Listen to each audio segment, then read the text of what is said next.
This is the story of how I started learning languages. In case you don't know me, I'm Francisco Ferreira and I've studied 9 languages throughout my life. And so today I'm going to share with you the reason and the story behind each of those languages. So we'll obviously start with Portuguese. I'm Portuguese, so that is why I've learned Portuguese.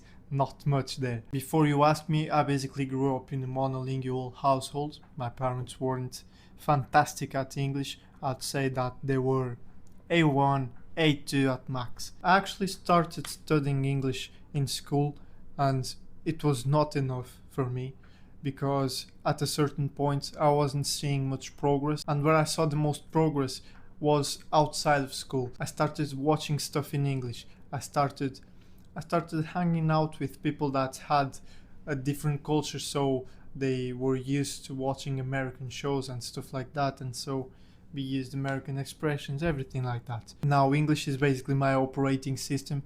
I'm trying to get as good as I can in English, and as you can see, I've also changed my accent, because if you know a Portuguese accent, it sounds nothing like this. Spanish. I'm Portuguese, so there's always a bit of Spanish in there. Enrique Iglesias. We used to listen to a lot of music, Spanish music, when I was growing up. There was also the fact that we are near to Spain, so every time we went to Spain, a little bit of Spanish here and there. It's a very similar language, so it was easy to learn. Then came Italian, the first language that I started learning by myself, and it was really the project of my life, we can say, because it was the start of all of this. It was COVID and we were at home with nothing to do, so I just decided, like, Italian is fine, it's cool, so I want to learn it. And I just started searching, how do you learn language, blah blah blah, and then I started learning Italian by myself. It wasn't as smooth at the beginning.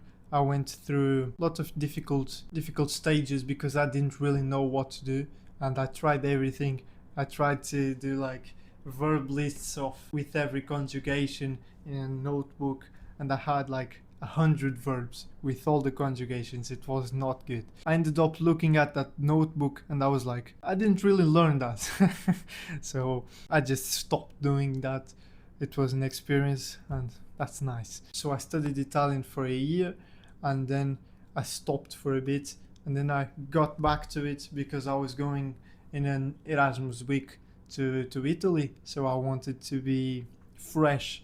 And then when I got to Italy, it was like my Italian skyrocketed because I just used it so much in a week that I think I learned more in a week than I had done in all of my previous study. I'm also pretty extroverted, so it was kind of easy to just talk to people in Italian and not shut up. Then I tried learning Russian. It was a fail because I wasn't prepared to learn a language that wasn't as easy for someone who speaks Portuguese, English and Spanish to learn. So Russian is very different. You have to really know how to learn a language. On my first try, it was catastrophic and I gave up 1 month in. Then I got into French, which was very cool. I actually learned it pretty fast. After like 3-4 months, I was able to watch videos on YouTube, like 25-minute documentaries or something like that, in French. Without subtitles, I could understand the topics.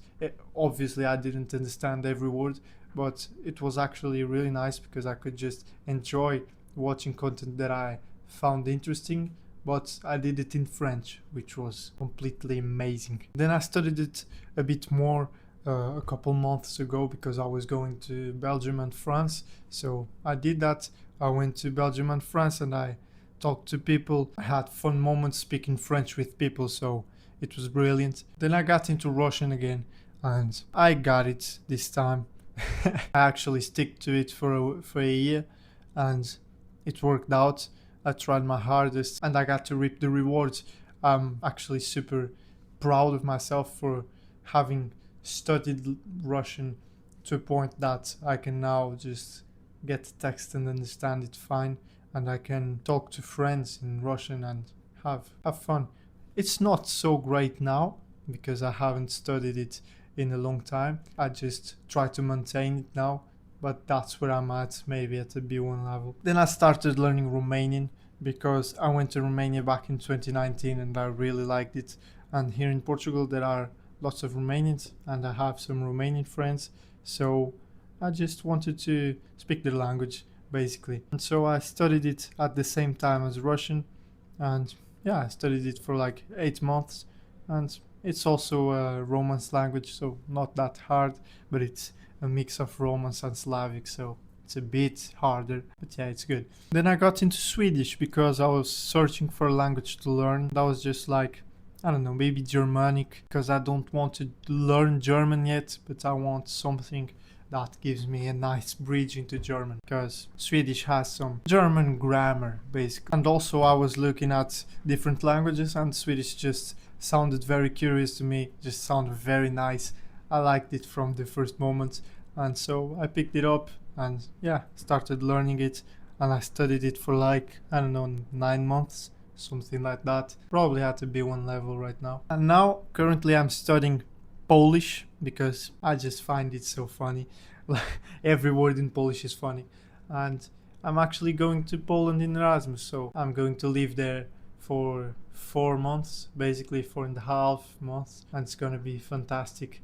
I'm gonna learn a lot. I'm gonna get out of their Polish, so I think they should give me a citizen card, and yeah, I'm gonna track my progress with the videos. I'm gonna record a lot in Poland, I hope, and it's gonna be super fun to see how I develop as a Polish speaker when I'm in the country and living there. So yeah, that's a wrap. That's all my languages. If you want to know what languages I'm learning next, you can check them out on my LinkedIn. I have a post talking about that. It's right here. And I do think that I'm gonna make another video, YouTube video, talking about that because I think it's interesting. So if you want that, comment down below, leave a like, and I will know that you want a post about my future languages. As always, if you have any question, you can drop me a DM on Instagram. It's here. So yeah, go learn some languages.